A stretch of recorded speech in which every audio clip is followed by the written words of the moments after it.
Pernikahanku gagal sehari sebelum akad nikah. Setelah calon suamiku justru meminta sesuatu yang menjijikan kepadaku. Assalamualaikum sahabat Bunda. Semoga Allah selalu memberikan kesehatan dan kebahagiaan untuk kita semua. Sebelumnya, jangan lupa absen dari daerah mana saja ya Bun, agar silaturahmi kita semakin erat. Kamu lagi apa, Yang? Tanya Vino, calon suamiku, lewat pesan singkat. Aku segera membalas, lagi ngeliatin orang-orang sibuk nyiapin pernikahan kita untuk besok. Gak sabar deh, balasnya lagi. Sama, jawabku singkat. Tiba-tiba ponselku berdering, nama Vino tertera di layar. Assalamualaikum calon suamiku, sapaku ceria begitu mengangkat teleponnya. Waalaikumsalam calon istriku, aku lagi di luar nih, mau jemput kamu, jawabnya, membuatku mengerutkan dahi. Loh, mau jemput aku? Kita mau kemana emangnya?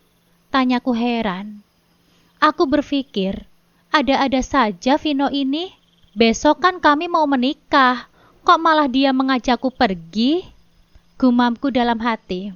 Sayang, ayo keluar, kita ke hotel, katanya setengah berbisik. Hotel? Mau apa dia mengajakku ke hotel? Acara pernikahan kami kan akan diadakan di rumahku.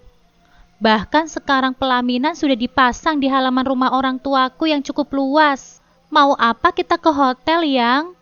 Kita kan gak bakalan nikah di hotel. Atau kamu mau kasih kejutan ya untuk aku?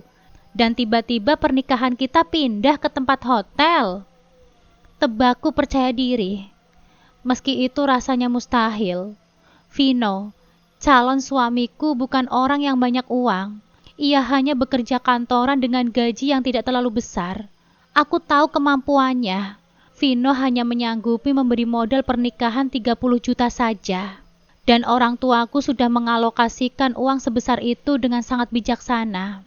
Mana bisa uang segitu dipakai untuk menyewa sebuah hotel yang kami akan jadikan tempat pelaminan? Namun aku bersyukur, meski pernikahanku yang diadakan esok hari sepertinya jauh dari kata mewah. Namun kami akan melaksanakan pesta dengan kemampuan yang ada. Aku pastikan orang tuaku tidak akan sampai berhutang. Sebab alhamdulillahnya, aku pun punya uang tabungan untuk menutupi kekurangan uang yang Vino kasih. Bayar MUA saja sudah 20 juta, belum lagi catering dan yang lainnya. Aku tidak terlalu memikirkan uang pemberian dari Vino yang sepertinya kurang. Yang penting, acara besok berjalan lancar. Yang, besok kan kita bakalan resmi jadi suami istri. Kita check-in dulu yuk sekarang, katanya kemudian. Jujur aku kurang paham dengan maksud Vino. Maksud kamu apa, Yang? ML-an dulu, sayang. Ayo kita ML sekarang. Dia mengucapkan dua kata dalam bahasa Inggris yang disingkat itu secara ringan, seakan tanpa beban, bahkan sambil tertawa. Dan aku sering mendengar istilah itu. Tahu persis apa maksudnya. Seketika aku merasa marah. Apa maksud Vino mengajakku ke hotel di hari terakhir kami sebelum sah menjadi pasangan suami istri? Dengan terang-terangan dia mengajakku untuk berzina, melakukan suatu dosa yang benar-benar besok akan jadi ibadah. Tak sabar banget kah dia? Sampai dia bela-belain ingin bawa aku ke hotel segala.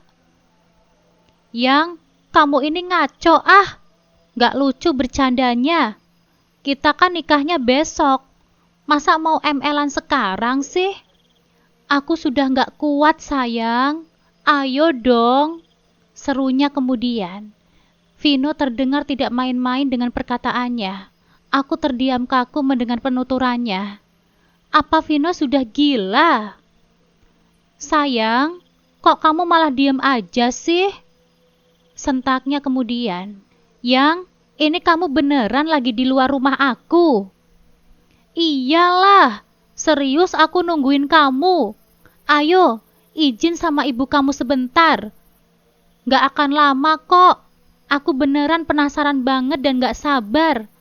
Pokoknya kita harus lakuin itu sekarang, ucapnya lagi. Entah apa tujuan Vino melakukan ini. Aku yakin wajahku pias saat ini, menahan amarah yang bergejolak tiba-tiba. Keterlaluan sekali calon suamiku itu. Apa yang ada di dalam benaknya, hingga pikirannya ingin melakukan hal konyol seperti itu. Aku nggak mau kamu yang sabar dong. Cuma hitungan jam lagi kok. Nggak lebih dari 20 jam lagi kita bakal nikah. Ya udah, makanya kita lakuin dulu, kekehnya. Kamu yang sabar ya. Kalau kita lakuin itu sekarang, berarti kita zina. Aku sedikit menjauh dari keramaian. Terlihat ibu memperhatikanku. Dengar ya Fadilah, aku ini serius minta baik-baik sama kamu. Kalau kamu nggak mau, ya sudah, berarti kita nggak jadi nikah besok. Aku tunggu kamu di luar selama 10 menit. Kalau kamu nggak keluar juga, fix, pernikahan kita besok batal. Vino pun memutus panggilannya. Aku pun berdiri mematung di pinggir pintu masuk ke dalam rumah, menatap ke arah luar dan mencari keberadaan Vino yang katanya ada di luar pagar rumah. Ternyata Vino benar ada di sana. Ia menunggangi kuda besinya yang gede dan terlihat menatap ke arah dalam. Ternyata dia tidak sedang main-main dengan ucapannya. Aku bergegas menuju kamar yang sudah dirias oleh kain satin merah muda, menutupi dinding. Tidak lupa bunga warna-warni menempel di setiap sudutnya. Namun apakah kamar ini akan menjadi kamar pengantin besok? Aku jadi ragu, perasaan ini tidak menentu. Kenapa kamu nggak keluar juga? Kita sudah bakal nikah besok. Aku sudah yakin banget jadiin kamu istriku. Apa kamu nggak yakin sama aku? Atau kamu takut? Vino mengirimkan pesan dengan pertanyaan ambigu di akhir kalimat yang membuatku seketika mengerutkan dahi. Apa maksudnya? Gumamku sembari duduk di bibir ranjang. Aku mengetik balasan untuknya. Tapi sebelum selesai, Vino kembali melakukan panggilan. Ini kamu serius ajak aku gituan sekarang? Kita nikah besok loh. Besok. Aku menekankan kata-kataku. Kini rasanya Vino sudah keterlaluan. Aku tahu, makanya aku ngerasa harus ajak kamu berhubungan intim dulu sebelum besok benar-benar kunikahi. Jawabnya ringan. Ya ampun, lagi-lagi aku nggak ngerti akan maksud Vino. Namun kalimat dia berikutnya sukses membuatku tercekat hebat. Kamu nggak mau aku ajak ML karena kamu takut ketahuan sudah nggak perawan. Iya kan Fadilah? Seketika itu tubuhku melemas. Aku pikir kali ini Vino tidak tengah bercanda dengan kata-katanya. Ia terdengar serius berbicara tentang hal yang baru saja ia ucapkan. Penghinaan apa yang telah ia lakukan? Jawab Fadilah, sentaknya kemudian. Bulir bening yang sedari tadi aku tahan, akhirnya terjatuh juga membasahi kedua pipiku. Dengan perlahan aku mengatur nafas. Dadaku seketika terasa sesak. Ya Allah, apa maksud laki-laki di luar sana itu? Mengapa tiba-tiba dia melakukan ini padaku? Apa tujuannya? Mas, kenapa kamu bertanya seperti itu di saat pernikahan kita sudah di depan mata? Kamu sadar nggak sih bahwa perkataanmu itu sangat merendahkanku? Lirihku tidak dapat menyelesaikan kalimat itu. Alah, banyak alasan kamu itu. Bilang aja kamu jebak aku kan? Aku yakin kamu itu sudah nggak perawan. Makanya kamu nggak mau aku cobain sekarang. Mas, tolong jangan ucapkan itu. Aku bukan barang ya, Mas. Seruku kemudian. Sepertinya suaraku lumayan kencang hingga seorang tetangga yang tengah membantu pekerjaan di dapur lewat dan mendongakkan kepalanya ke arah kamarku, yang pintunya terbuka. Sontak aku membuang wajah ke arah belakang.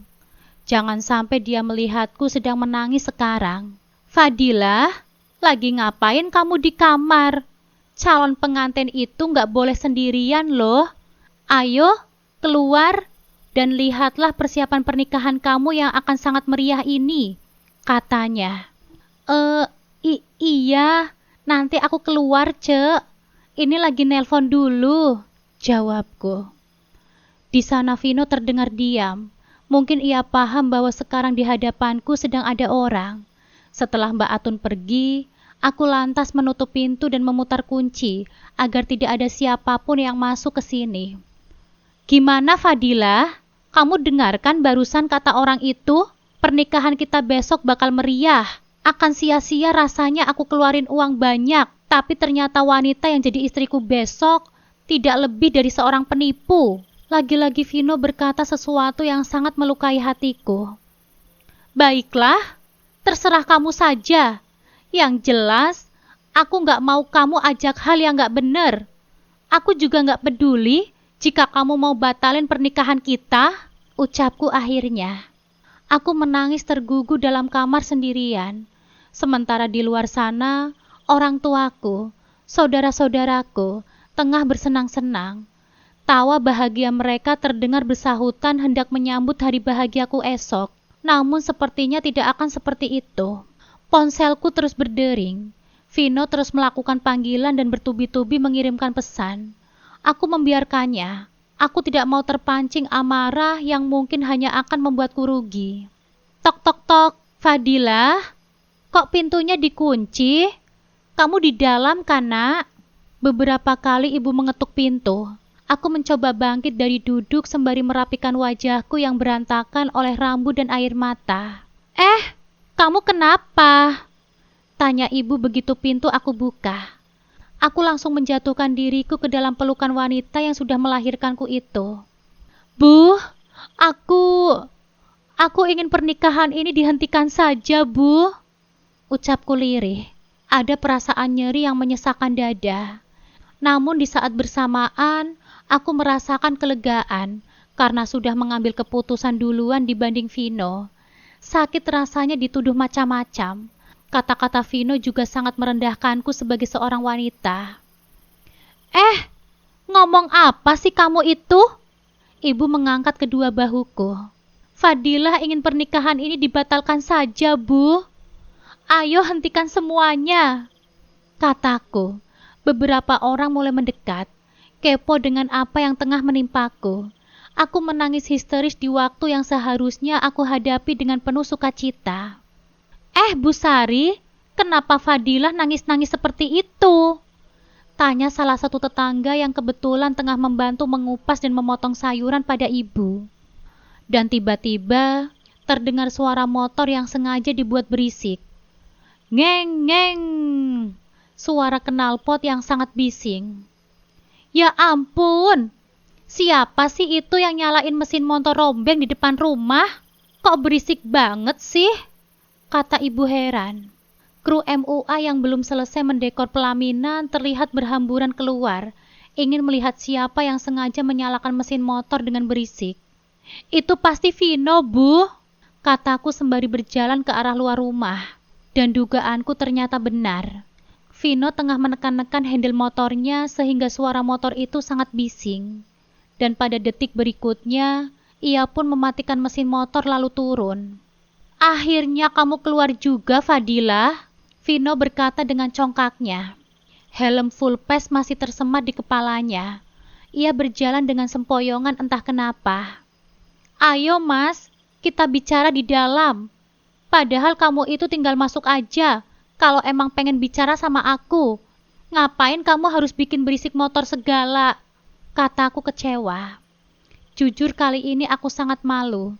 Para tetangga dan semua orang yang tengah berada di rumahku, semua memperhatikan aku dan Vino. Tiba-tiba aku merasa jijik pada pria yang kini berjalan masuk ke dalam rumahku. Kamu gak angkat teleponku, gak baca pesanku, katanya, dan kembali berjalan masuk ke dalam rumah. Fadilah, ada apa ini sebenarnya? Bisa kamu jelaskan sama ibu sekarang juga? Tuntut ibu. Ia menarik lenganku agar berhenti berjalan sejenak. Aku hanya diam sembari menatap sayu wajah ibu. Rasanya aku tidak sampai hati jika aku harus memberitahu pada ibu tentang penghinaan yang sudah Vino lakukan padaku. Laki-laki yang selama ini aku sayangi dan cintai. 5 bulan kami menjalin hubungan. Vino memperlakukanku dengan sangat sopan. Lalu kenapa di saat kami tinggal menunggu hitungan jam untuk bersatu, dia malah berulah dan menghinaku sebegitu rendahnya? Fadilah, jawab, sentak ibu. Kata-kata dalam kamus di otakku seakan menghilang. Aku benar-benar tidak tahu harus bilang apa kepada ibu. Fadilah, ayo bicara. Aku sudah muak nih sama kamu. Tiba-tiba Vino yang ada di depanku dan ibu berkata, "Ya Allah, ada apa dengan laki-laki itu? Kenapa keadaannya terlihat sangat buruk? Apa karena aku tolak permintaannya tadi?" Vino terlihat sangat frustasi. "Semuanya bisa kembali kerjakan pekerjaan masing-masing," seru ibu pada semua orang yang masih saja memperhatikan kami. Nampaknya ibu sangat risih dengan keadaan kami yang diperhatikan oleh banyak orang. Beberapa orang bahkan terlihat mengarahkan kamera ponsel mereka ke arah kami. Enggak, kalian tidak usah lanjutin kerjaan kalian, sebab pernikahan ini sudah batal. Tidak ada pernikahan antara aku dan wanita ini, Vino berkata seraya sedikit terbatuk-batuk. Laki-laki itu kemudian berjalan menuju pelaminan yang baru setengah dihias. Tiba-tiba, ia mengangkat kursi pengantin yang seharusnya kami duduki besok.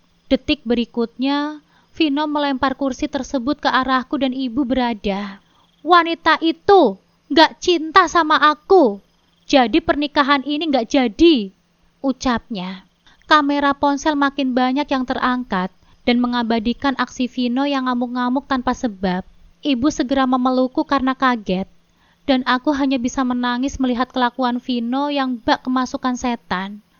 Kenapa dia, ya Allah? Vino pun melepaskan helm yang dikenakannya. Ia mendekat lagi ke arahku dan ibu. Beberapa orang laki-laki terlihat bersiaga di belakang Vino. Mereka sepertinya khawatir jika Vino akan melakukan hal yang tidak diinginkan padaku. Dan benar saja, Vino menarik lenganku dengan kerasnya. Dan ibuku tidak lantas membiarkan begitu saja.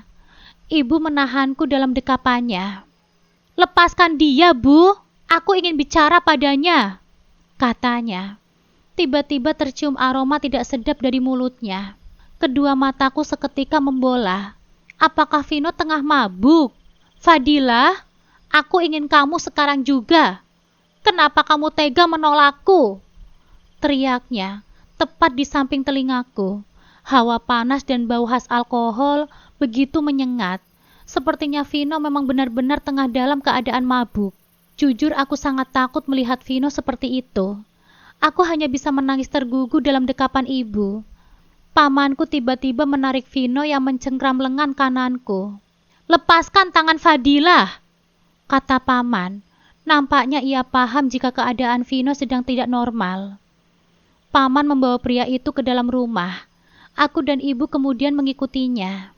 Di ruang tamu yang sudah kami kosongkan dari barang-barang semacam lemari dan sebagainya, Vino dituntun paman untuk duduk di atas permadani yang sudah digelar rapi.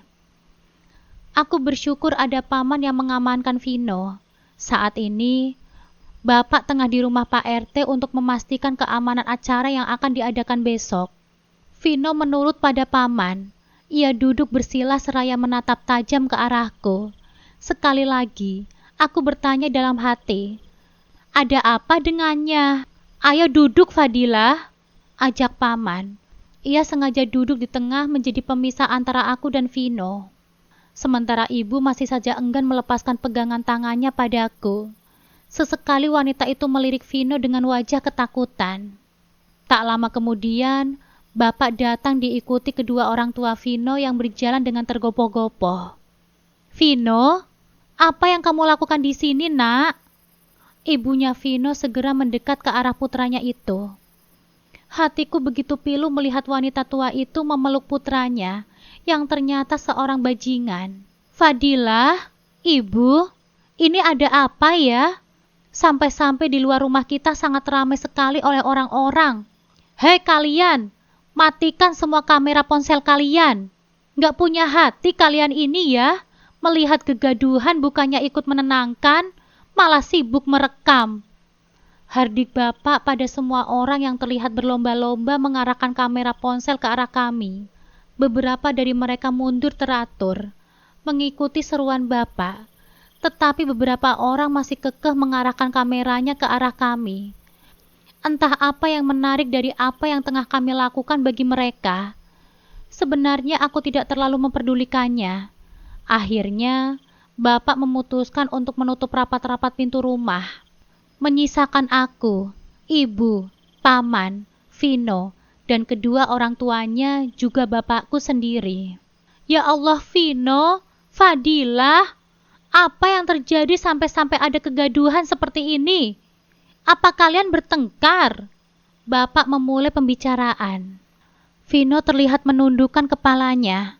Sang ibu yang ada di sampingnya tidak berhenti mengusap punggung laki-laki yang terlihat amarahnya sudah mereda. Ia hanya diam sembari memainkan kedua tangannya. Maaf Pak, Fadilah, itu, kami bertengkar dan aku pengen pernikahan kita dibatalkan saja. Akhirnya kalimat itu meluncur begitu saja dari mulutku. Hah? Beneran? Kamu itu gak cinta kan sama aku? Kamu gak mau sama aku? Makanya kamu gagalin pernikahan kita. Vino mengangkat kepalanya dan berbicara dengan sorot mata tajam ke arahku. Entah kenapa aku merasa enggan melihat wajahnya. Rasa cinta yang beberapa jam lalu masih bergelora hebat untuknya seketika lenyap. Mungkinkah? Namun aku merasa sangat yakin dengan keputusan yang aku ucapkan. Aku sudah tidak ingin melanjutkan pernikahan ini. Allah Maha Baik padaku. Ia menunjukkan siapa Vino sebelum benar-benar menjadi suamiku. Maaf Mas, bukannya itu penawaran kamu ya? Kamu bilang, jika aku gak mau ikut mau kamu, berarti pernikahan kita gagal. Dan ya, harus kamu ketahui Vino Wijayanto, aku bukan perempuan lemah seperti yang kamu kira. Aku gak keberatan sama sekali dengan gagalnya pernikahan kita ini. Kataku dengan kedua tangan bersidikap di dada. Ucapan Vino dalam panggilan telepon tadi masih terngiang-ngiang di kepalaku. Dia ngebet mau mencobaku katanya. Menyedihkan sekali. Laki-laki yang aku kira baik, ternyata tidak lebih dari seorang bajingan yang melihat wanita sebagai objek seks. Namun jauh di dalam hatiku yang sesungguhnya, aku sangat menyayangkan ini. Kami merencanakan pernikahan ini dengan sangat matang.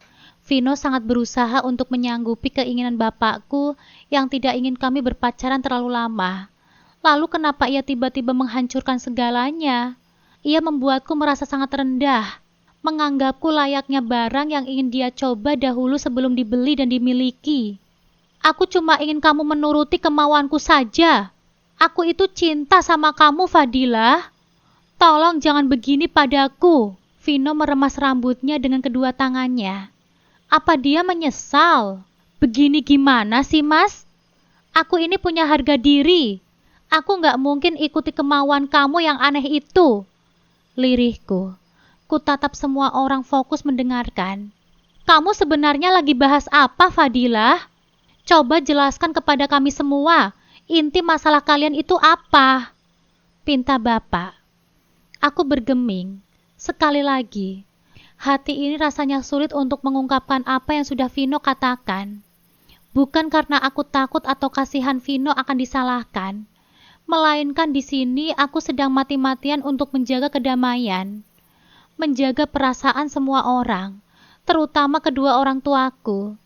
Aku tidak tega melihat mereka bersedih jika aku begitu direndahkan. Juga kedua orang tua Vino yang sangat aku hormati. Mereka sudah aku anggap layaknya orang tuaku sendiri. Sebab mereka pun begitu baik padaku. Gak ada apa-apa kok, Pak. Sebenarnya kami ini cuma salah paham.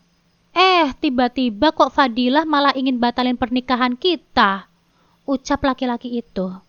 Jelas terlihat jika dia sedang dalam pengaruh alkohol. Bicaranya saja ngawur dan tidak konsisten. Sudahlah, Mas. Sekarang aku sudah pada keputusan akhir. Aku mau kita batalin pernikahan kita. Kataku kemudian. Fadilah, tolong jangan gegabah bicaranya, Nak. Pernikahan kalian ini tinggal besok loh. Besok. Dan ini sudah maghrib.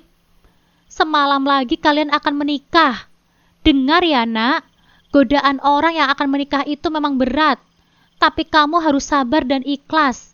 Jangan malah menyerah dan seenaknya mau menggagalkan pernikahan kalian, kata bapaknya Vino. Ingin sekali rasanya menjelaskan inti dari keputusanku. Yang tidak kuat dengan godaan menuju pernikahan itu anaknya sendiri, bukan aku. Maaf ya Pak, Fadilah minta maaf yang sebesar-besarnya. Tapi Fadilah benar-benar sudah memikirkan ini. Bahkan Fadilah sudah tidak ingin melanjutkan pernikahan Fadilah dengan Mas Vino. Ucapku penuh keyakinan, lantas berdiri dan siap beranjak pergi dari tempat itu. Namun tiba-tiba Vino ikut berdiri. Ia menahanku untuk masuk ke dalam kamar. Sayang, maafkan aku sayang. Tolong jangan batalkan pernikahan kita. Aku hilaf, aku emosi sebab kamu tolak. Tapi aku tidak benar-benar ingin pernikahan kita ini batal. Tolong, aku sudah mati-matian menabung supaya kita bisa menikah, rengek Vino. Aku bergeming membiarkan laki-laki itu bersimpuh di kakiku yang jenjang. Vino terdengar menangis sesenggukan. Namun itu semua tidak sedikit pun membuatku luluh dan melupakan perkataannya tadi yang menuduhku seorang penipu. Aku sudah dicap tidak perawan, hanya karena menolak hubungan badan sebelum kami mempunyai sebuah ikatan sah di mata Tuhan. Sayang, tolong jangan batalkan pernikahan kita ini, pintanya sekali lagi. Rasanya jijik mendengar dia mengucapkan kata sayang. Vino tidak sayang padaku. Entahlah, aku merasa sangat kecewa hingga semua kebaikan Vino seakan-akan pudar oleh satu tindakan yang menjijikan itu. Tolong minggir, Mas. Jangan halangi aku. Sekali lagi aku katakan padamu, aku sudah tidak ingin melanjutkan pernikahan kita ini, kataku penuh penekanan. Fadilah, tolong kamu pikirkan lagi dengan kepala dingin, nak. Jangan gegabah seperti ini kamu ambil keputusan. Kali ini bapakku ikut bersuara. Sementara ibu dan calon ibu mertuaku, maaf, maksudnya mantan calon ibu mertuaku hanya diam saja tergugu di tempat duduk mereka. Fadilah sudah pikirkan ini baik-baik, Pak. Pokoknya keputusan akhir Fadilah tetap sama. Jika pernikahan ini harus dibatalkan. Ucapku telak. Tidak ingin lagi dibantah oleh siapapun. Tangan kekar milik Vino menahanku untuk tidak masuk ke dalam kamar. Lepaskan aku, Vino. Sudah tidak ada lagi rasa hormat atau menghargai sebagai laki-laki. Bapak berusaha membantuku untuk terlepas dari cengkeraman tangan Vino. Tidak, aku tidak akan melepaskan kamu selama kamu masih bersikeras ingin pernikahan kita gagal. Aku mencintai kamu, Fadilah. Aku sayang sama kamu, ucap Vino. Dari jarak yang cukup dekat seperti sekarang, sepertinya Bapak dapat mencium bau mulut Vino. Bau mulut khas seorang mabuk. Vino, apa kamu sedang mabuk? Tanya Bapak. Sontak Vino melerai cengkraman tangannya pada kedua tanganku. Maaf, Pak. Tadi aku stres memikirkan Fadilah yang tiba-tiba bilang hal yang mengecewakan aku, jawabnya. Orang dengan pikiran di bawah pengaruh alkohol emang ngeselin juga ya. Barusan dia sedang berusaha membujukku, tetapi sekarang aku yakin dia siap mengarang cerita baru yang hanya untuk memojokkanku. Dasar laki-laki sialan.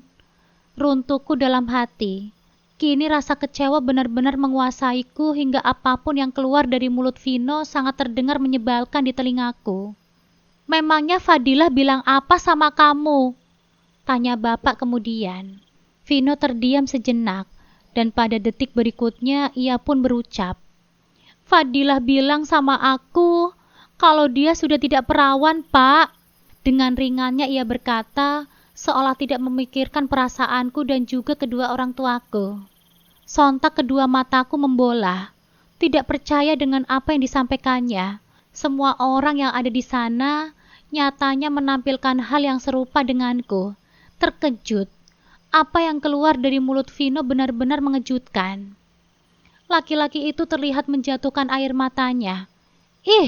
Jijik banget rasanya melihat Vino yang ternyata sangat pintar bersandiwara. Mengarang cerita hanya akan membuat semua orang berpihak padanya. Saat aku dengan sekuat tenaga untuk tidak membuka aib di antara kami berdua, Vino malah dengan sengaja ingin semua orang tahu tentang kelakuannya. Menjijikan sekali. Nampaknya Allah benar-benar ingin menunjukkan siapa laki-laki ini kepadaku sebelum aku jatuh dan terjebak menjadi istrinya. Aku menjadi sangat bersyukur karenanya. Makanya aku cukup frustasi, Pak. Dan aku akhirnya tergiur untuk minum-minuman sama teman-temanku. Tadi sore Fadilah malah ngajak berantem. Padahal aku mau terima dia apa adanya. Tapi Bapak lihat sendiri kan, putri Bapak malah ingin menghentikan pernikahan ini. Aku sudah mati-matian loh perjuangin dia. Dalam waktu singkat aku yakin untuk menikahinya. Aku rela mengeluarkan semua tabunganku untuk menikahinya. Tapi lihatlah dia. Sekarang malah berulah. Celoteh Vino. Apa? Apa aku nggak salah dengar? Dia bilang aku berulah. Benar-benar manipulatif laki-laki satu ini. Ya Allah, aku sering mendengar jika orang yang sedang mabuk terkadang suka menampilkan sisi sebenarnya dari mereka. Dan jika itu benar, berarti beginilah sifat Vino yang sebenarnya. Manipulatif. Aku benar-benar kecewa. Astagfirullah. Untuk apa aku masih saja kecewa? Bukankah laki-laki itu sedari tadi sudah membuat aku kecewa? Cukup Fadilah, cukup. Dan segera sudahi semua ini. Aku memilih bergegas pergi dari hadapan pria brengsek itu. Melayaninya berbicara sama dengan melayani orang gila. Gak akan nyambung. Hanya buang-buang energi saja. Namun pertanyaan Bapak kemudian membuat langkah kakiku terhenti. Fadilah, apa itu benar? Aku hampir tidak percaya Bapak bertanya seperti itu.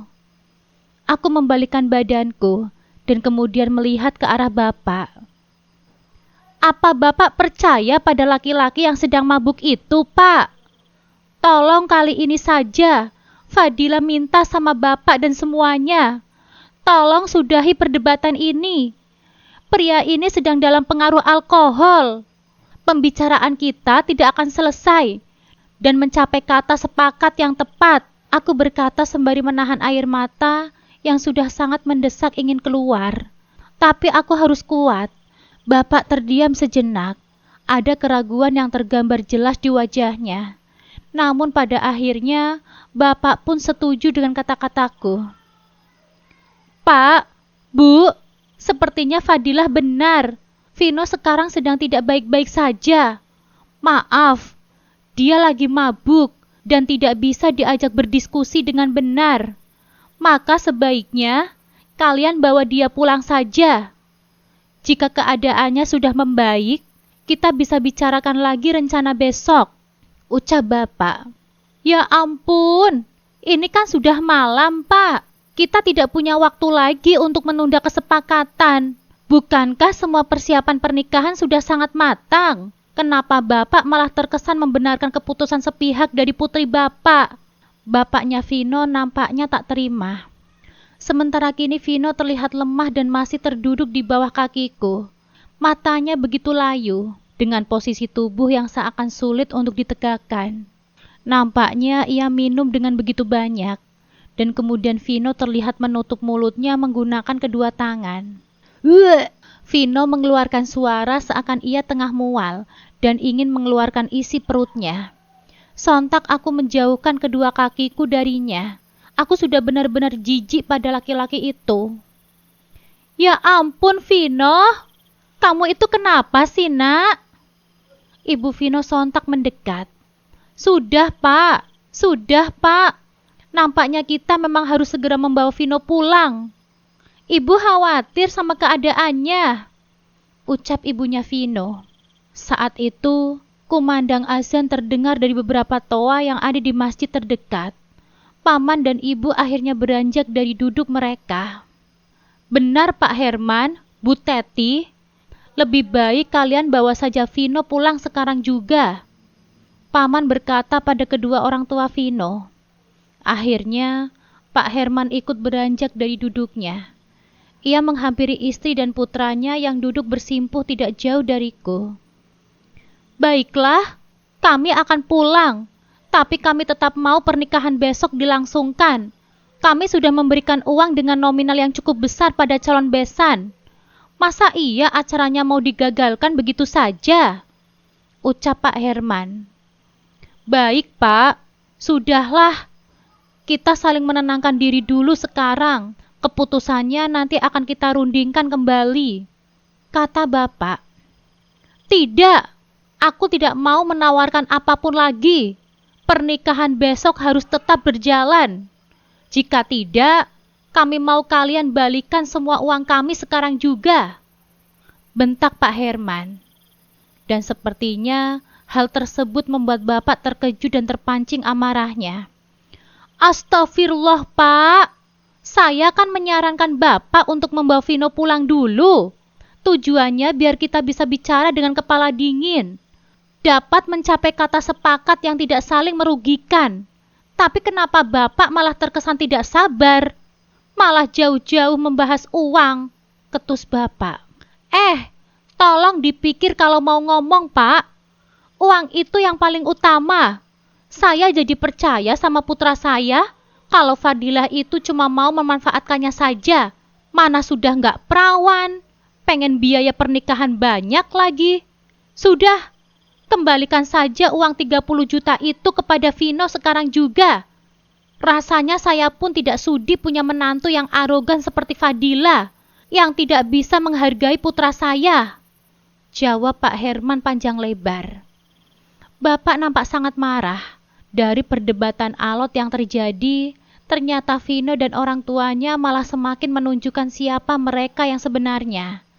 Aku benar-benar bersyukur belum menikah dengan laki-laki seperti Vino, dengan keluarganya yang ternyata lebih mementingkan uang. Baiklah Pak Herman, saya akan memberikan uang pemberian Vino sekarang juga. Tapi setelah itu, kalian enyah dari rumahku. Ucap Bapak akhirnya. Ternyata aku tidak perlu mati-matian membela diri, karena pada akhirnya Bapak tetap berdiri di pihakku, anaknya sendiri, meski tadi Vino berkali-kali sempat mencoba ingin menjatuhkanku. Bapak melemparkan beberapa gepok uang pada Pak Herman dengan penuh emosi. Aku cukup terkejut, dari mana Bapak punya uang sebanyak itu? Bawa uang itu dan pergi sekarang juga dari rumahku, kata Bapak. Enggak, jangan kayak gitu. Aku masih ingin melanjutkan pernikahan ini, Pak, ujar Vino. Laki-laki itu berusaha untuk berdiri. Tetapi tubuhnya terlihat lunglai. Ia pun terjatuh, tersungkur di atas karpet. Sementara bapaknya sibuk mengumpulkan uang yang Bapak lemparkan hingga berceceran. Lalu terdengar pintu digedor-gedor kuat dari luar. Sedari tadi, orang-orang memang berusaha untuk masuk dan ikut andil dalam perdebatan ini. Pak, buka Pak, ini aku. Aku sangat hafal dengan suara itu. Kak Dery, satu-satunya kakak laki-laki yang aku miliki. Jangan sampai dia ikut masuk. Aku takut, sungguh aku takut. Ibunya Vino tiba-tiba mendekat padaku, lalu merengek, meminta maaf dan berusaha meyakinkan aku agar pernikahan ini dilanjutkan. Sontak Bapak menarikku menjauh darinya. Sudah, tidak usah dihiraukan lagi mereka. Lebih baik kita segera tunaikan sholat maghrib, titah Bapak padaku. Setelah selesai menunaikan sholat maghrib, aku pun disidang lagi oleh Bapak. Kini hanya ada aku dan beliau yang bicara. Fadilah, bisa kamu jelaskan kenapa kamu tiba-tiba ingin membatalkan pernikahan ini? Tanya Bapak. Terdengar di luar orang-orang kembali sibuk. Kali ini mereka mulai merapikan segala sesuatu yang tadinya akan dipakai untuk acara pesta besok. Vino ajak aku ke hotel tadi sore, Pak. Aku tolak dia. Dia malah ngamuk-ngamuk dan nuduh aku yang macam-macam.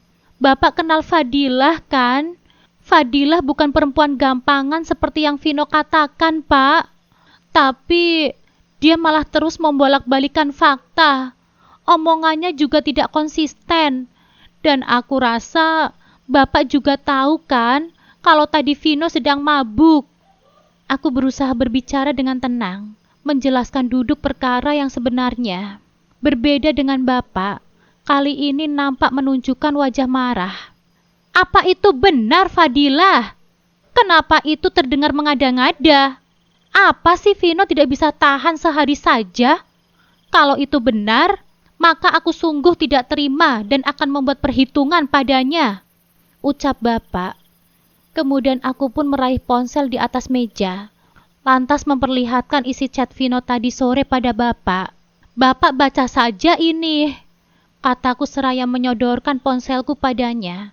Bapak membaca perlahan isi chat yang aku perlihatkan, dan tidak lama kemudian, aku melihat urat-urat di rahang Bapak mengeras, giginya terdengar gemeletuk.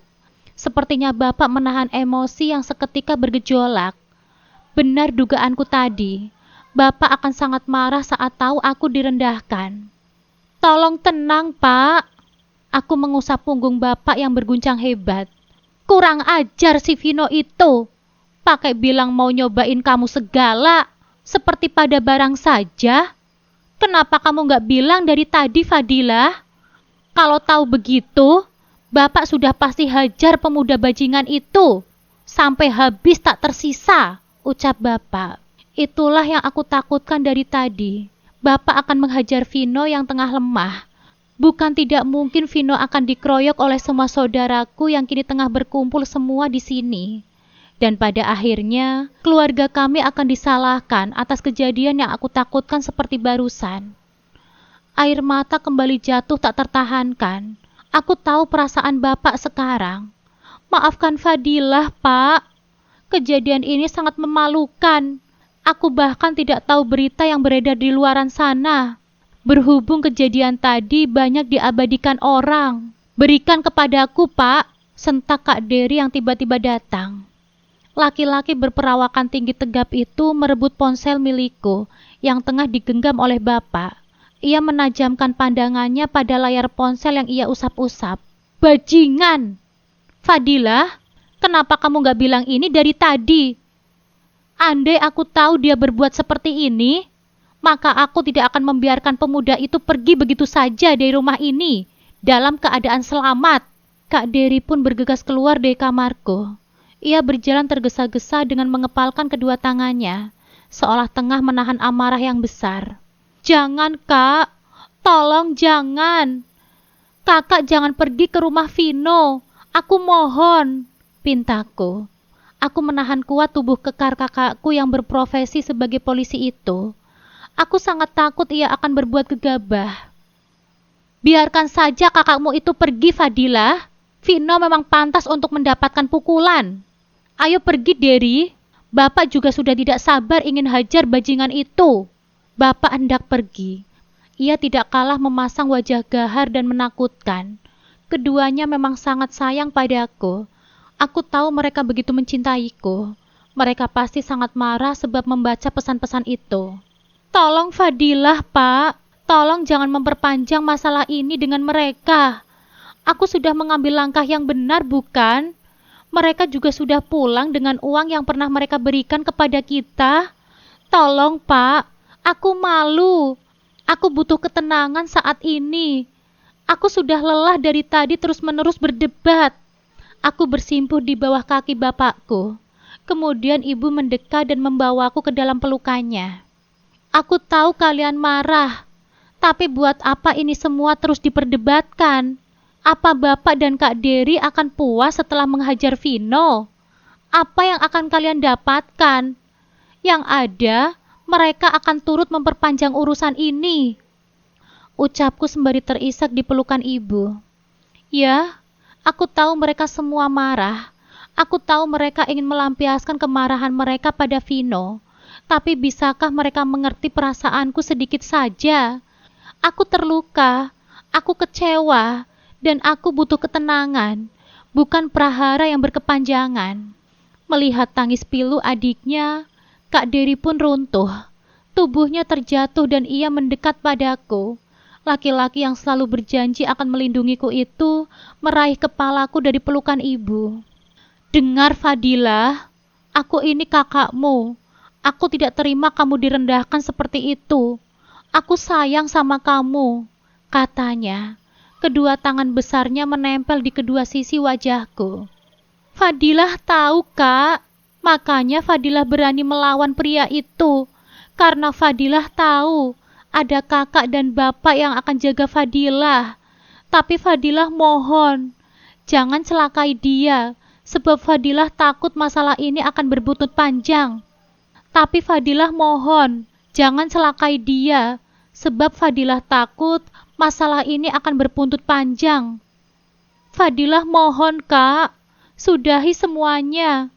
Fadilah harap tidak ada lagi interaksi keluarga kita dan keluarga dia. Kak Dery pun terdiam. Ia akhirnya paham dengan maksud adik kecilnya ini. Lantas seorang perempuan muda dan cantik mendekat ke arah kami. Ia mengusap lembut punggung Kak Dery. Fadilah benar sayang. Aku mungkin tidak tahu apa masalah yang sebenarnya. Tapi kamu tidak harus menemui pemuda itu lagi kan? Untuk memberikan perhitungan padanya. Aku yakin dia sedang menangis menyesal sekarang. Pada akhirnya, Bapak dan Kak Dery dapat meredakan amarah mereka dan tidak jadi menemui dan membuat perhitungan pada Vino.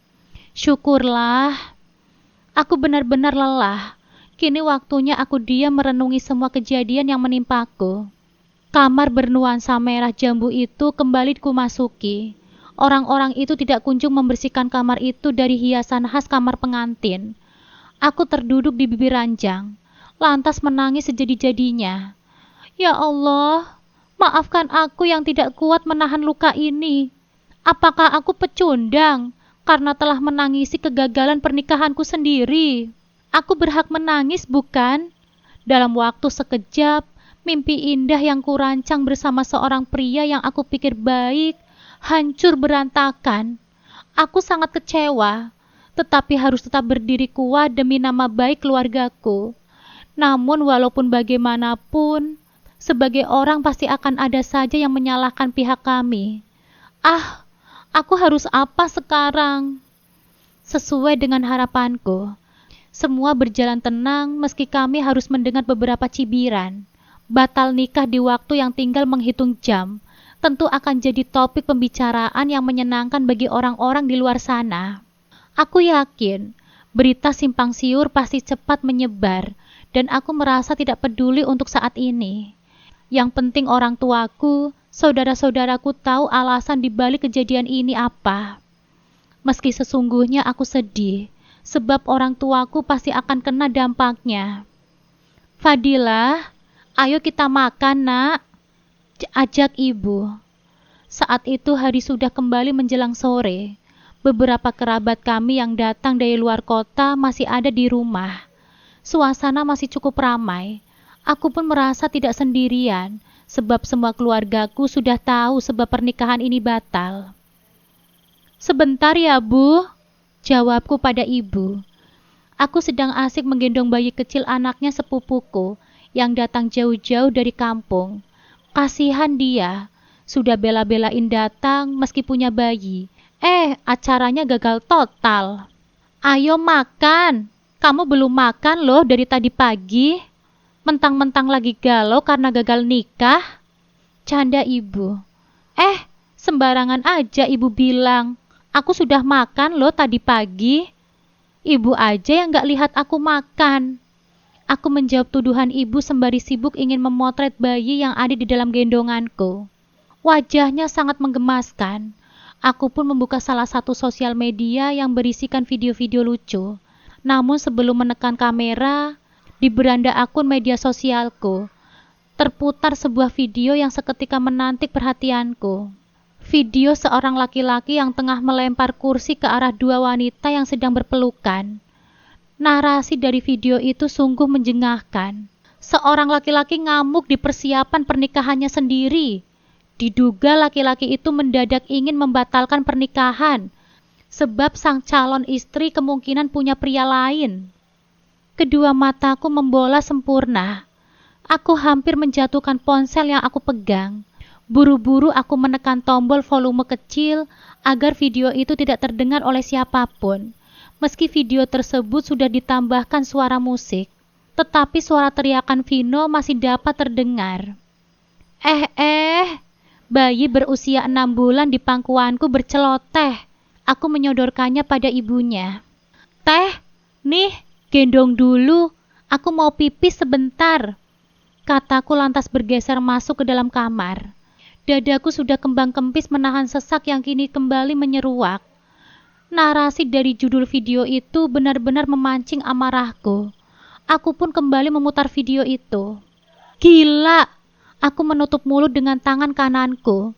Video itu sudah ditonton hampir 1 juta orang, padahal baru saja diunggah beberapa jam. Aku penasaran dengan pengunggah video tersebut, tetapi aku tidak dapat mengenali siapa pemilik akun itu. Ya Allah, kisah aku viral, gumamku. Namun aku pun tertarik pada beberapa komentar yang ada di video itu. Ternyata narasi dari video itu berhasil memancing amarah netizen, dan hampir semua menghujat si perempuan yang tidak lain adalah aku sendiri. Dari beberapa komentar yang ada, beberapa dari mereka mengaku sebagai orang yang mengenaliku. Ini kan tetanggaku.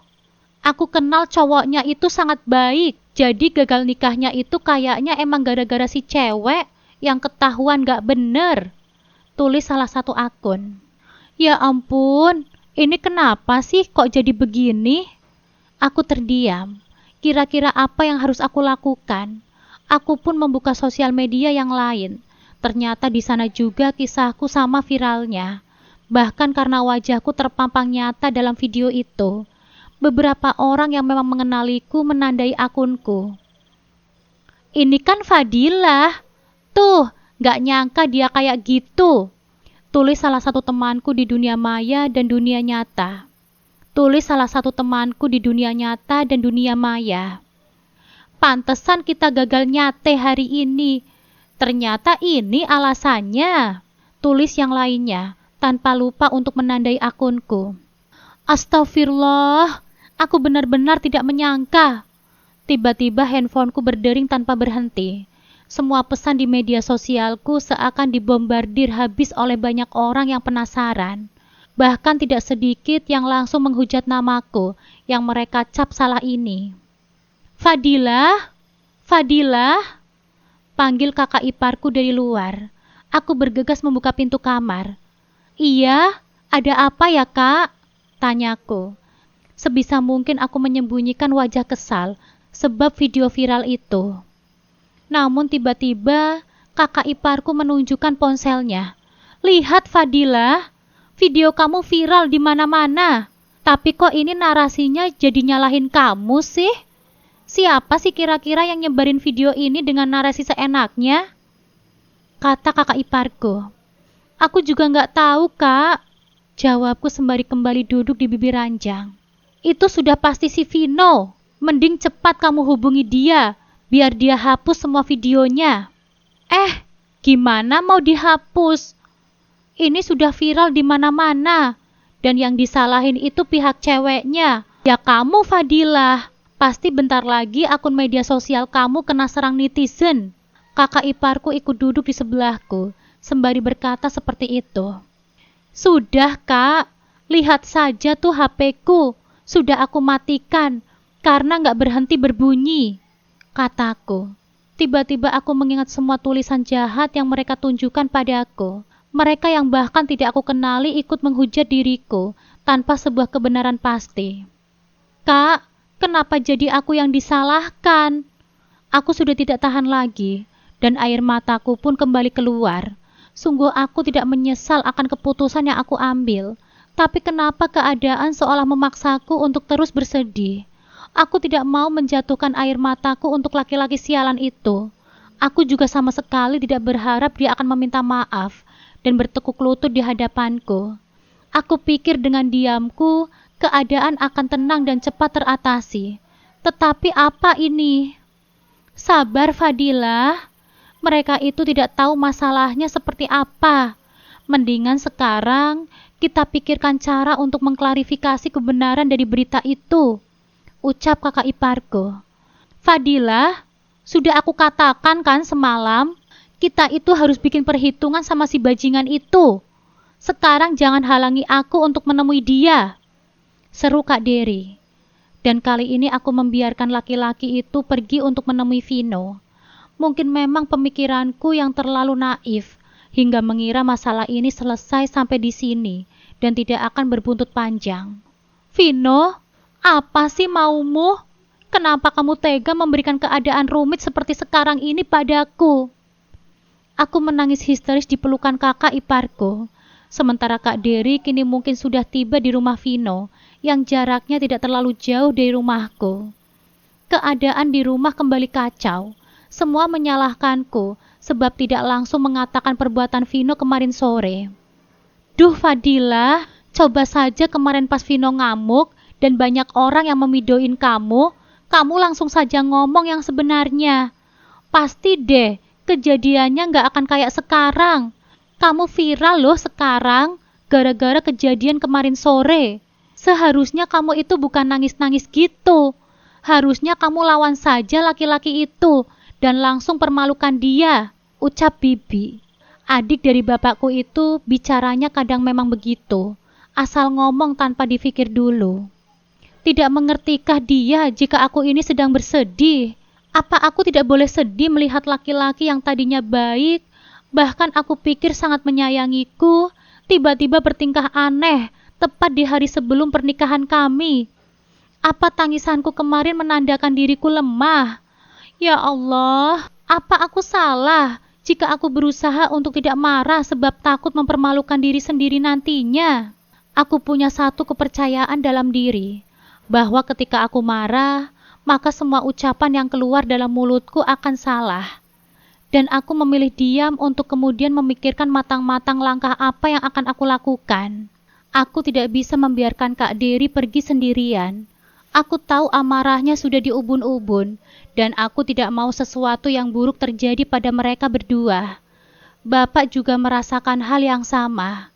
Kami berdua segera meminta beberapa paman dan sepupu untuk menemani kami menyusul Kak Dery ke rumah Vino.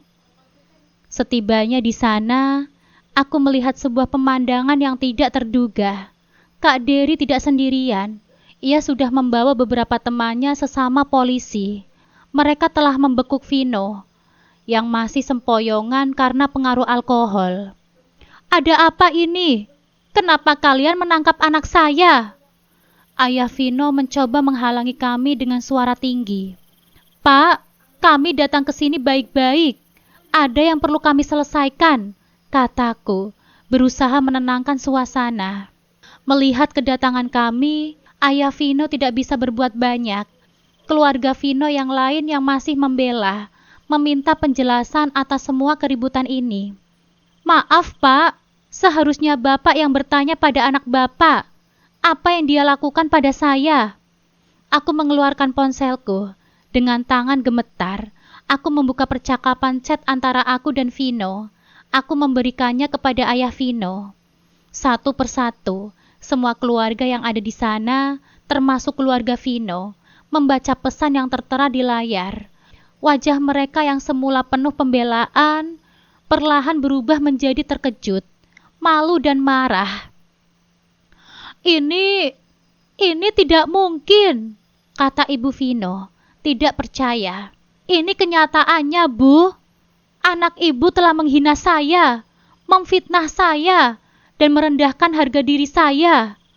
Ucapku dengan suara bergetar menahan tangis. Tidak lama setelah itu, Vino yang sudah sadar, bersama dengan keluarganya, membuat sebuah video klarifikasi.